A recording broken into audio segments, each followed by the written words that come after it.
Hola chicos y chicas, los saludo de nueva cuenta. Vamos a dar inicio a este tema amplio, pero a la vez muy interesante, de los sexenios presidenciales. Va de Lázaro Cárdenas del Río hasta José López Portillo, de 1934 a 1982. Así que sean bienvenidos e iniciamos. Periodo de Lázaro Cárdenas, 1934-1940. Y los temas que vamos a abordar son los siguientes: el plan sexenal, fin del caudillismo, reforma agraria, nacionalización del petróleo y del ferrocarril, educación socialista y el fraude electoral de 1939. Después de vencer con facilidad en los comicios a los candidatos de izquierda Antonio Villarreal y Adalberto Tejeda, con el 97% de la votación nacional, y proponer el primer plan sexenal, Lázaro Cárdenas asume la primera magistratura del país con una recesión económica propiciada por la Gran Depresión de 1929 y con un movimiento obrero, autónomo y vanguardista que todavía el régimen no había domesticado. La sombra del caudillo con la que ascendió al poder se había propuesto la extensión del maximato en la figura del general michoacano, pero ésta llegaría a su fin. Por tanto, una de las primeras acciones del cardenismo consistió precisamente en la expulsión del jefe máximo de la revolución, Plutarco Elías Calles. El motivo: seguirse entrometiendo en los asuntos políticos del país, como ya lo había hecho con los últimos tres presidentes que habían presidido a Cárdenas. Una vez logrado tal propósito, y sacudiéndose la sobra del último caudillo que engendró la revolución, comenzó la transición del caudillismo al sistema presidencialista, el cual fue inaugurado por el propio Lázaro Cárdenas. Superada esta crisis y encauzada la reconfiguración del sistema político, los esfuerzos del plan sexenal se concentraron en hacer efectiva a gran escala la anhelada reforma agraria, con la aplicación del artículo 27 constitucional, aunque hay que aclarar que el reparto agrario se había iniciado ya desde el gobierno de Venustiano Carranza. Durante el sexenio se repartieron 18 millones de hectáreas y se creó el Departamento de Asuntos Agrarios. Así pues, se dotó de tierra y agua a los núcleos campesinos que carecían de ellas y se desmantelaron los grandes latifundios. El otro aliciente para legitimar su gobierno se centró en fomentar el nacionalismo revolucionario, darle sentido y valor a la revolución, mediante la expropiación petrolera por causa de utilidad pública y la nacionalización de los ferrocarriles que estaba en manos de empresas transnacionales. Para ello, se había creado el Sindicato de Trabajadores de Empresas Petroleras y para marzo de 1938, Cárdenas comunicaba a la nación el decreto de expropiación en favor de la nación. En el terreno político, la transformación del Partido Nacional Revolucionario a Partido de la Revolución Mexicana. Según esto, la institución heredera de los anhelos y principios de la Revolución Mexicana fue motivado en realidad porque el PNR no funcionaba bien desde su creación, no ganaba elecciones con legitimidad y los cientos de partidos locales se negaban a adherirse a él o ser parte del mismo. La mayoría de los sindicatos del país mantenía su autonomía y no se sometían del todo a las directrices del naciente partido oficial, como lo dictaba la política nacional cardenista. Ante esta situación, se propuso construir una alianza con los trabajadores del campo y la ciudad, convertir al partido en promotor de las luchas trabajadoras, al tiempo de inculcar disciplina y limitar su autonomía. Fue así como nace el sector obrero, campesino, militar y popular dentro del PRM. Se sometieron por coacción, sojuzgamiento y hasta por crímenes políticos a los dirigentes, para dar paso a lo que se conoció como el corporativismo sindical en México. Agrego, fue asfixiada la democracia sindical de las clases trabajadoras del país. Otro tema de carácter ideológico fue sin duda la inaudita propuesta de educación socialista. El imaginario cardenista resultó ser una utopía, donde el Estado tuviese el control pleno de la educación primaria, para abatir, según esto, el analfabetismo. Así, se reformó el artículo 3 constitucional para llevar a la práctica el socialismo científico. A pesar de la protesta del clero y grupos conservadores de la sociedad, la reforma se aprobó. Lo que queda claro fue que el experimento del socialismo en la educación no funcionó ni se entendió, porque en México no se tenía una tradición ni práctica del socialismo como posible forma de gobierno. Esto quedó demostrado cuando el próximo presidente Manuel Ávila Camacho derogó dicha reforma. De forma semejante, tampoco funcionó la supuesta democracia electoral del régimen cardenista. El presidente impuso primero como candidato y después como presidente a su amigo entrañable Manuel Ávila Camacho, en la tan codiciada silla presidencial. Adicionalmente y a manera de conclusión puntualizo que tal como quedó demostrado, pese a lo que sostiene la historia oficial, el régimen cardenista se caracterizó por el establecimiento del sistema político autoritario en México, su política antidemocrática y represiva en detrimento de las clases trabajadoras del campo y la ciudad, fueron canalizadas por medio de la Confederación de Trabajadores de México CTM y la Confederación Nacional Campesina CNC. El subsistema corporativo mexicano llevó al ciudadano a pensar, obedecer y actuar corporativamente dentro de las filas del partido oficial, donde las libertades ciudadanas se limitarían considerablemente. Se negó el derecho a huelga, al menos que se consideraran lícitas. Se reformó el artículo 123 y se sometieron a las clases trabajadoras a afiliarse a la CTM y a la CNC. En suma, se fortaleció el presidencialismo mexicano impulsado por el propio Partido de la Revolución, que a su vez desaparecieron la división de poderes, al tiempo de desaparecer la autonomía sindical y se alistó a la burocracia del Estado al servicio del régimen. Como quedó demostrado, también se asfixió la incipiente democracia mexicana y las instituciones políticas y sociales que había emanado de la misma revolución, como los partidos locales y la autonomía de los sindicatos. Antes de continuar, quiero hacer la precisión de que parte de esta exposición surge del libro de la autora Rosa María Mirón, Evolución del Estado Mexicano, parte 2 y parte 3. Así entramos al sexenio de Manuel Ávila Camacho, que va de 1940 a 1946. Son 4 aspectos los que vamos a abordar: un gobierno ilegítimo, conciliación de la familia revolucionaria, sustitución de importaciones y reforma política de 1946. El ascenso de Manuel Ávila Camacho al poder fue a todas luces ilegítimo, pero legal. Se cumplió con el procedimiento de convocar y celebrar elecciones, aun cuando no se respetó el voto popular. Eventualmente, si la población no votó por el candidato del PRM, no fue únicamente responsabilidad de la impopularidad que no poseía, sino también porque el régimen autoritario cardenista perjudicó a las clases trabajadoras y sociales de México. Fue el costo de la imposición que generó este descontento social. Ávila Camacho no contaba con una trayectoria política ni militar encomiables.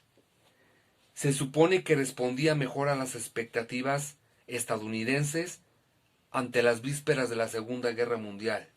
No así el candidato de la oposición, el también general Juan Andrew Almazán, exsecretario de Comunicaciones con el presidente Ortiz Rubio y exgeneral zapatista.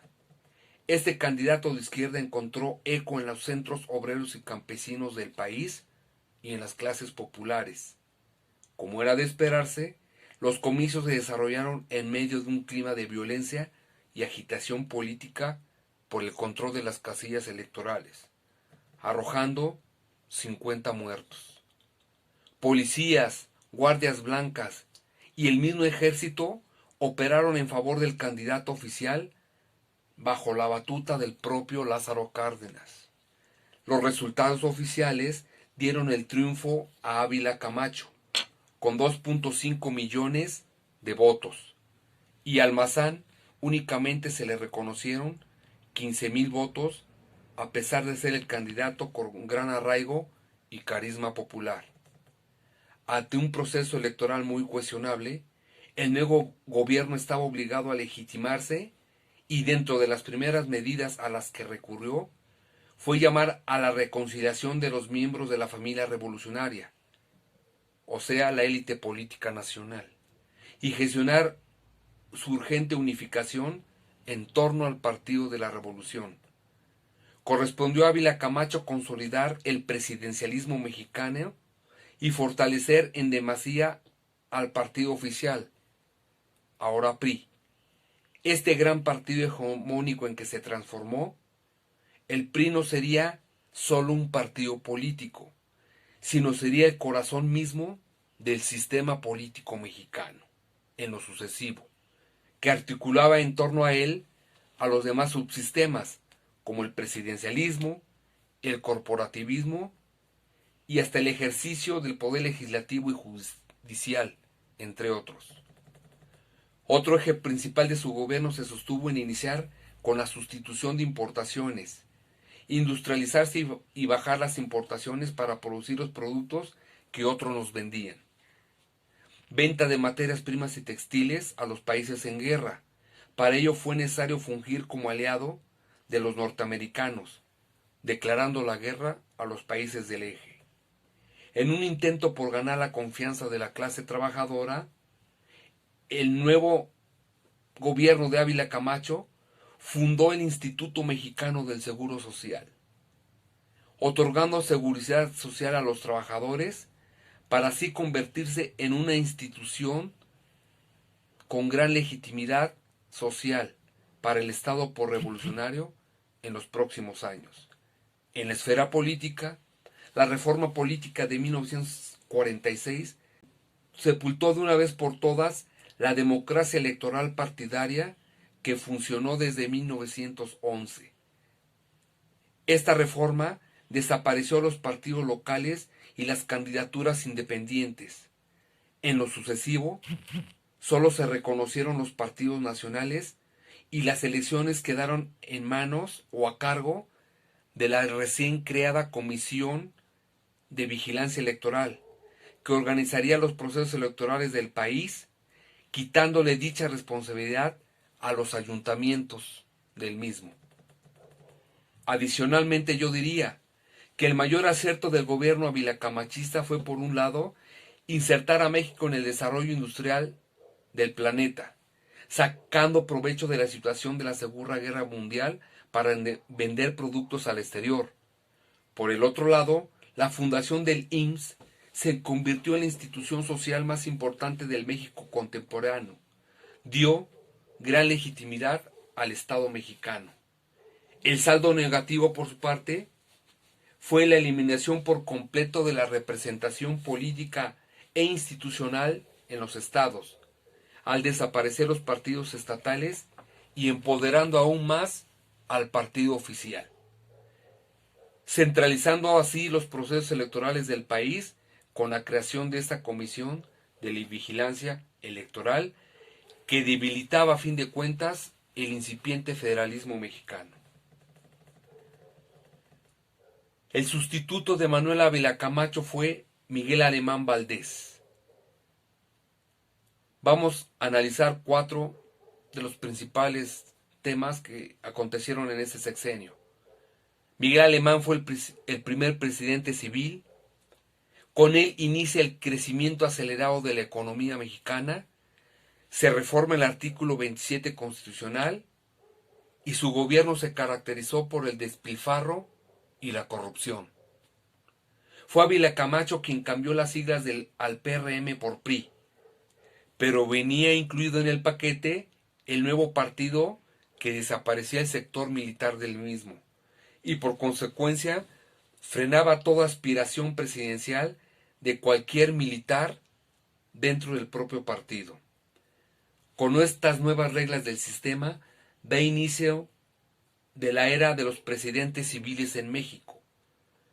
Miguel Alemán como candidato oficial fue apoyado por Ávila Camacho y tuvo como contrincante opositor al general Ezequiel Padilla, candidato del Partido Demócrata Mexicano y del Partido Acción Nacional, que alcanzó apenas el 15% de los votos en el país. Le tocó al primer presidente civil del siglo XX iniciar el crecimiento acelerado de la economía, el conocido milagro mexicano, donde el Producto Interno Bruto creció a una tasa promedio del 6% anual. La industrialización acelerada del país también lo llevó a convertirse en accionista de lo que fue Telesistema Mexicano, de la televisión y la radio. Este inverosímil crecimiento de la economía mexicana se prolongó por más de 2 décadas, cifra mayor a los demás países de América Latina y que atrajo una mayor inversión de capital extranjero. En lo político, frenó la reforma agraria del cardenismo, protegiendo a los latifundios con el amparo agrario. Se modificó el artículo 27 constitucional, ampliando el número de hectáreas que podían poseer las personas. En la parcela ejidal y la pequeña propiedad, de 10 a 13 hectáreas, y de 50 a 100 respectivamente en la segunda. Su administración es recordada por el despilfarro de recursos económicos y la gran corrupción que se gestó sin ninguna moral.